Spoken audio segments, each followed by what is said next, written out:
Welcome to Digital Dynamics Studio.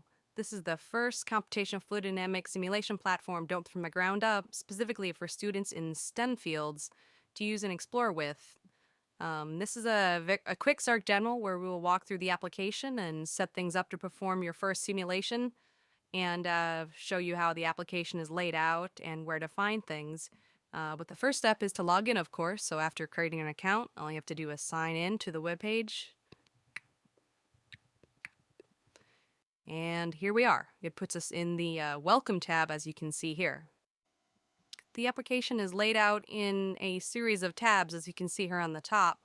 You start the welcoming page, which is really just a landing page, and we'll talk about that at the very end.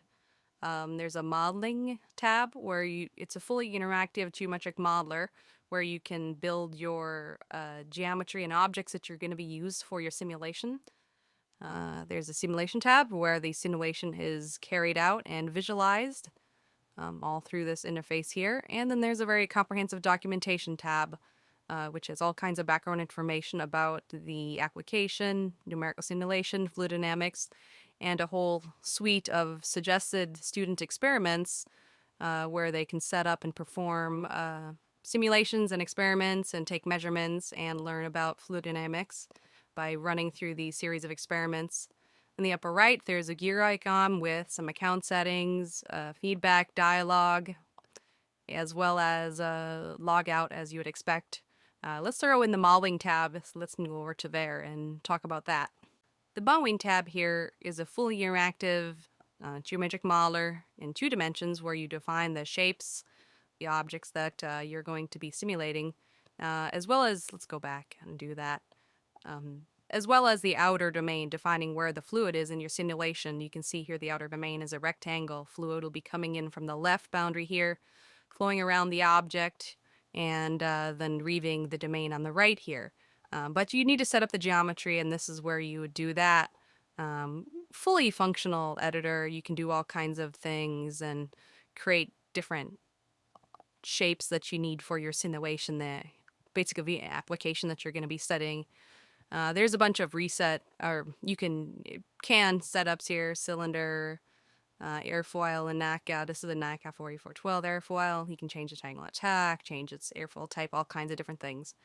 But for our example simulation here, we're just going to do the airfoil past a cylinder so we can set up. Again, we have the cylinder geometry itself and the rectangular outer domain.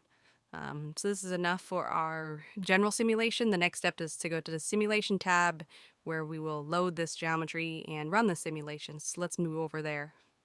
In the simulation tab, we can load the geometry that we just created in the modeling tab, current model. And you can see that's the same geometry, but in the computational domain where the fluid is, where we're going to be simulating the fluid, there's an unstructured mesh that was generated.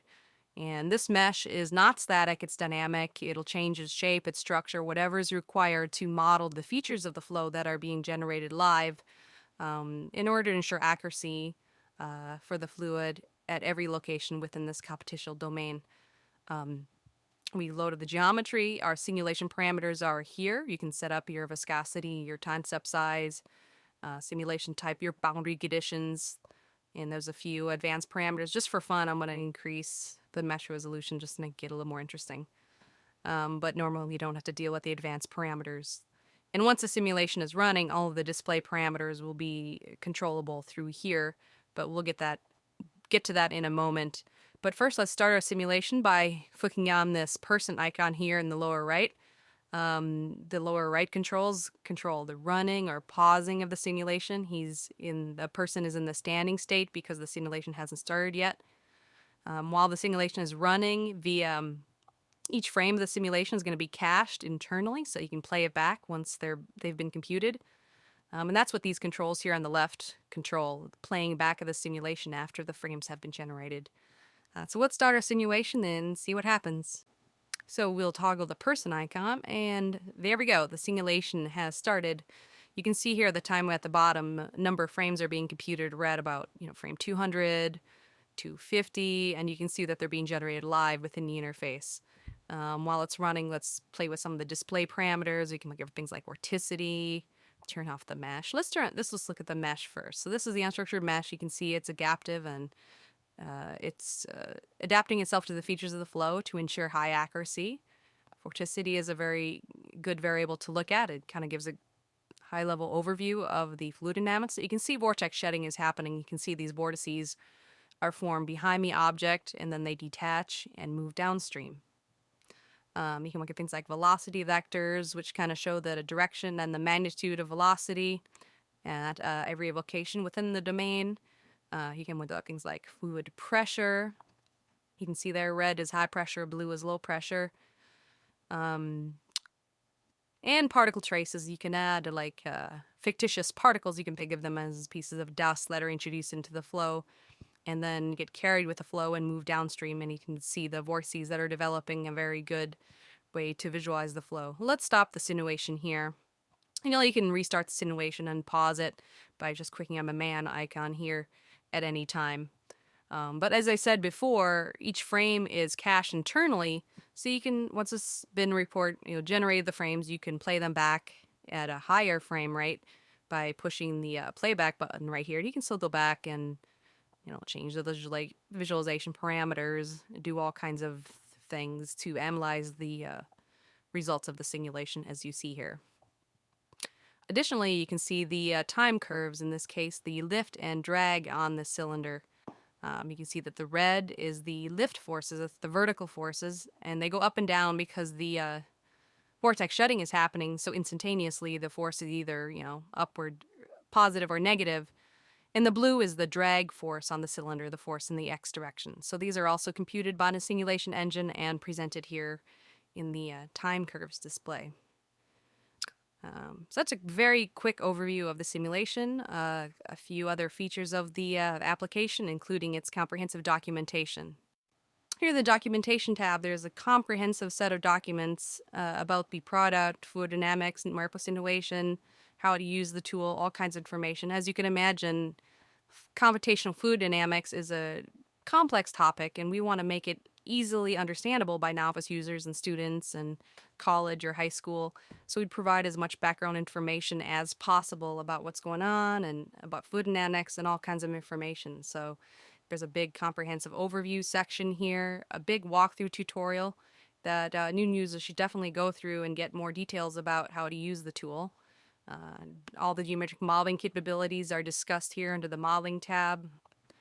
Everything about the simulation engine and how all the parameters and input parameters, all the interface, time curves, all of that is discussed here. Mesh generation, what is a mesh, all the background information about simulation is discussed in this comprehensive section here, including an additional tutorial specifically for simulation. And a whole suite of suggested experiments are listed here where students can go through these and get background information and then see what kind of experiments they can set up and try and what measurements they can take to learn about fluid dynamics and try out different things, including heap convection, which is another simulation option with the simulation engine. To wrap things up, let's go back to the welcoming page. Like I mentioned before, this welcome tab over here is where you're placed when you first log into the application. It has some very basic information over here on the right that orient you with the application, with a little bit of background information. And these here are some essential links of where to go to get started to either walk through tutorials or learn about the tool and how to use it, some essential information about the platform, a whole bunch of frequently asked questions that are very important. But over here on the left, there's also some example simulation setups that you can use to quickly get going to perform your very first NERPA simulation. You can click on any of these links and it'll send you right to the simulation tab. Generates the initial mesh for you and all the simulation parameters are set up. So all you have to do really is run the simulation and visualize the results. So there we go. Let's do airfoil pass and airfoil. You see that there's the airfoil. I think it's an active 4412 at 10 degrees. The initial mesh and other domain are defined for you. All the simulation parameters are defined for you properly. So all you really need to do is push the person icon and run your simulation. And there it goes. Let's visualize vorticity with some particle traces.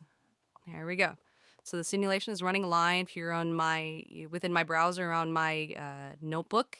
You can see the forces that are being generated, the lift and drag forces.